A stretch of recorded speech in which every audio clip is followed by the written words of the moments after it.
আমি জানি আমি জানি জীবন খুব ছোট হলেও এটি একটি দুর্গম পথ।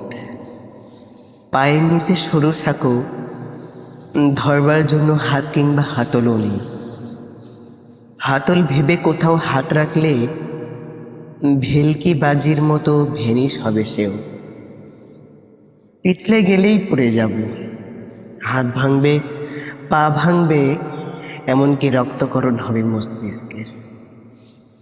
ঠেস দিয়ে দাঁড়িয়ে থাকা সম্পর্কের গায়েও বাসা বাঁধবে অদৃশ্য এক ঘন পোকা। ক্ষয় হবে, ক্ষয়ে যাবে, পড়ে গিয়ে ফের উঠে দাঁড়াতে হবে নিজেকে।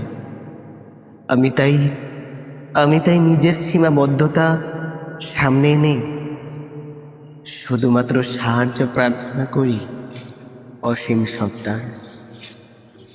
আমি যেন পথ চলতে চলতে আমি যেন পৌঁছে যেতে পারি সেই পথে, যে পথ আলোকিত, যে পথ সততা, যে পথ ইহদিনাস সিরাতাল মুস্তাকিম, যে পথ ইহদিনাস সিরাতাল মুস্তাকিম।